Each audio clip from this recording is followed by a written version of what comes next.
হরে কৃষ্ণ, রাধে রাধে। মালবিকা পরিবারে আপনাদেরকে জানাই অনেক অনেক শুভেচ্ছা ও অভিনন্দন। আজকের আলোচ্য বিষয়টি হচ্ছে 2026 সালে হনুমান জয়ন্তী কবে পড়েছে, কবে পুজো করবেন। রামনবমীর পর চলে এলো তার প্রিয় ভক্ত বজরংবলীর পুজো। চৈত্র মাসের পূর্ণিমা তিথিতে পালিত হয় হনুমান জয়ন্তী। বজরংবলী ছিলেন ভগবান শ্রী রামচন্দ্রের একনিষ্ঠ সেবক। ভগবান রামচন্দ্রের প্রতি হনুমানজির প্রবল ভক্তির কথা নানান গল্পে এবং রামায়ণে পাওয়া যায়। বজরংবলীর আরেক নাম সংকটমোচন। ভক্তি ভরে তার উপাসনা করলে নানা সমস্যা থেকে মুক্তি পাওয়া যায়। এরই সঙ্গে আত্মবিশ্বাস এবং সাহস বৃদ্ধি পায়। তাই অবশ্যই আপনারা জীবনে সমস্ত কাজে সাফল্য পেতে হনুমান জয়ন্তীর দিন হনুমানজির পূজা করুন। কিন্তু এই পুজো করতে কি কি উপকরণ লাগবে, কি নিয়ম রয়েছে এবং কি মন্ত্র উচ্চারণ করে আপনারা হনুমানজির পুজো করবেন, সমস্ত কিছুই জানবো আজকের এই ভিডিওতে। শ্রোতা বন্ধুরা, ভিডিওটি আপনারা প্রথম থেকে শেষ পর্যন্ত দেখুন, আপনারা এই বিষয়ে অনেক কিছুই জানতে পারবেন। তার সাথে জেনে নেব হনুমান জয়ন্তীর পুজোর সব থেকে শুভ সময় কি রয়েছে, এই দিন চৈত্র পূর্ণিমা তিথি কতক্ষণ থাকছে। এছাড়াও এই পূর্ণিমা তিথিতে আপনারা যে হনুমান জয়ন্তীর পূজা করবেন, শ্রী হনুমানজিকে কি কি অর্পণ করলে তিনি সবথেকে বেশি তুষ্ট হন। হনুমানজির পছন্দের ভোগ প্রসাদ, ফুল এবং ফল কি রয়েছে।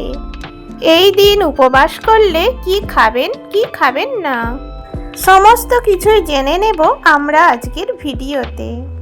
তাহলে চলুন বন্ধুরা, ভিডিওটি শুরু করা যাক। তার আগে এই চ্যানেলে যদি নতুন বন্ধু হয়ে থাকেন, চ্যানেলটি সাবস্ক্রাইব করে রাখার অনুরোধ রইল এবং পাশে থাকা বেল আইকনটি প্রেস করে রাখবেন, যাতে সকল ভিডিওর নোটিফিকেশান আপনারা খুব সহজেই পেয়ে যাবেন। এবং হনুমানজির যারা ভক্ত রয়েছেন, অবশ্যই কমেন্ট বক্সে লিখুন জয় শ্রীরাম, জয় বজরংবলী। শুরুতেই আমরা জেনে নেব চৈত্র পূর্ণিমার তিথি কখন থেকে শুরু হচ্ছে এবং কতক্ষণ থাকবে। কারণ এই চৈত্র পূর্ণিমার তিথিতেই জন্মগ্রহণ করেছিলেন হনুমানজি। তাই জেনে নেওয়া যাক পূর্ণিমার তিথি কখন থেকে শুরু হচ্ছে। 1 এপ্রিল 17 চৈত্র বুধবার সকাল 7:06 শুরু হচ্ছে পূর্ণিমা তিথি এবং পূর্ণিমার তিথি সমাপ্ত হচ্ছে 10 এপ্রিল 18 চৈত্র বৃহস্পতিবার সকাল 7:41। এই পরিস্থিতিতে উদয় তিথি অনুযায়ী পূর্ণিমার পালনী এবং পূর্ণিমার পুজো, গঙ্গায় স্নান সমস্ত কিছুই 10 এপ্রিল বৃহস্পতিবার রয়েছে। এই দিনেই কিন্তু আপনাদের হনুমানজির পুজো করতে হবে। চলুন এবার জেনে নেওয়া যাক যে আপনারা কোন সময় হনুমানজির পুজো করবেন, ব্রত উপবাস কতক্ষণ রাখবেন। আপনারা যেই দিন পুজো করছেন বৃহস্পতিবার দিন, সেই দিন সকাল 6:11 থেকে শুরু করে সকাল 9:18 মধ্যে অবশ্যই পুজো করে নেবেন। তা যদি সম্ভব না হয়, বেলা 12টার মধ্যে অবশ্যই পুজো করে নিতে হবে হনুমানজির। এবার চলুন জেনে নেওয়া যাক কি কি উপকরণ লাগবে। হনুমানজির পুজো করতে বাড়িতে এবং মন্দিরে উভয় জায়গাতেই পুজোর নিয়ম আপনাদের জানাবো। পুজোর উপকরণ হিসাবে লাগবে কমলা রঙের সিঁদুর, চামেলি তেল বা জুঁই ফুলের তেল, লাল জবার মালা, লাল কমলা রঙের ফুল। এছাড়াও তুলসী পাতা নিবেদন করতে হবে হনুমানজিকে। আরেকটি পান পাতা লাগবে এবং নৈবেদ্য হিসাবে লাগছে গুড়, ছোলা, মুগের লাড্ডু, কমলা রঙের লাড্ডু। কলা দিতে হবে অবশ্যই ফলের মধ্যে। এছাড়াও আপনারা 3 রকম বা 5 রকমের ফল দিতে পারেন, তবে কলা রাখতে হবে। আপনাদের পছন্দ মতো যে কোনো ফল মিষ্টি ভোগ হিসাবে অর্পণ করতে পারেন। হনুমানজিকে হালুয়া তৈরি করে দিতে পারলে খুবই ভালো। পুজোর নিয়ম: এই দিন ভোরবেলা ঘুম থেকে উঠে নদীতে স্নান করতে পারলে খুবই ভালো। তবে যদি স্নান করা সম্ভব না হয় নদীতে গিয়ে, তাহলে বাড়িতে স্নানের জলে কিছুটা গঙ্গা জল মিশিয়ে স্নান করে নেবেন। লাল, কমলা বা হলুদ রঙের বস্ত্র পরিধান করলে খুবই ভালো হয়, কারণ এই রঙগুলি হনুমানজির অত্যন্ত পছন্দের।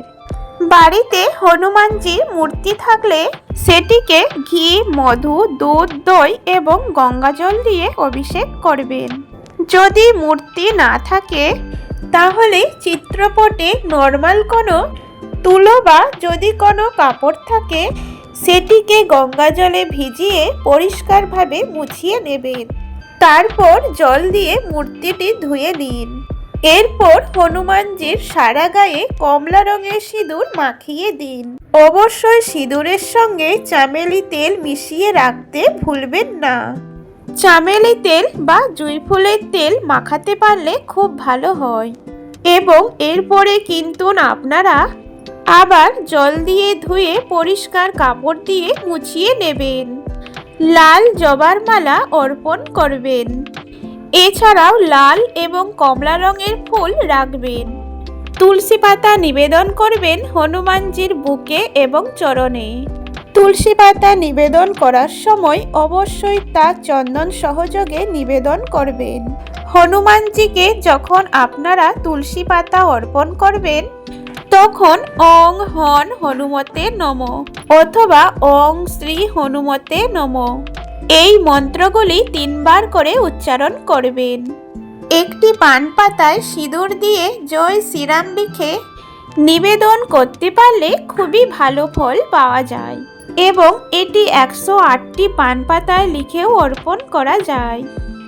নিজের মনস্কামনা জানাতে নৈবেদ্য হিসাবে আপনারা যে সমস্ত জিনিসগুলি এনেছেন সমস্ত কিছুই সাজিয়ে গুছিয়ে রাখবেন এবং যদি হালুয়া তৈরি করে থাকেন সেটিও রাখবেন।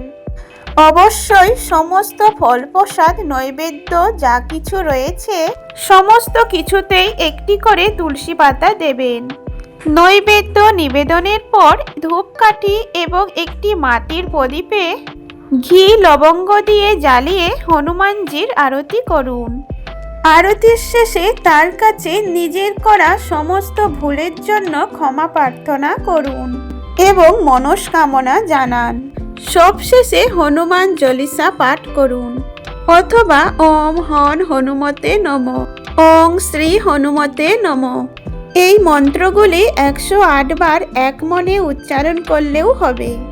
যারা এই হনুমান জয়ন্তী পালন করছেন তারা যেমন যেই দিন পুজো করছেন সেই দিন নিরামিষ আহার গ্রহণ করবেন, সেই দিন অন্ন গ্রহণ করবেন না।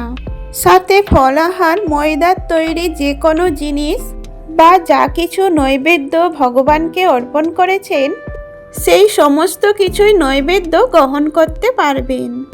তবে কোনোভাবেই আমিষ আহার গ্রহণ করবেন না এবং যেই দিন পুজো করছেন বৃহস্পতিবার দিন তার আগের দিন বুধবার কিন্তু সংযম ব্রত পালন করতে হবে। সেই দিন অন্ন গ্রহণ করতে পারেন তবে আমিষ আহার গ্রহণ করবেন না। সেই দিনও এইভাবেই আপনারা পুজো সম্পন্ন করুন। আপনাদের সমস্ত মনোবাসনা পূর্ণ হবে এবং সমস্ত কাজে সাফল্য আসবে। জয় বজরংবলী। আজকের ভিডিওটি এই পর্যন্তই থাকলো। ভিডিওটি দেখে বা শ্রবণে আপনি যদি উপকৃত হয়ে থাকেন তাহলে অবশ্যই ভিডিওটিতে একটি লাইক করে দেবেন এবং ভিডিওটি বন্ধু প্রিয়জনদের সাথে শেয়ার করে দেওয়ার অনুরোধ রইল। সকলেই ভালো থাকবেন, সুস্থ থাকবেন।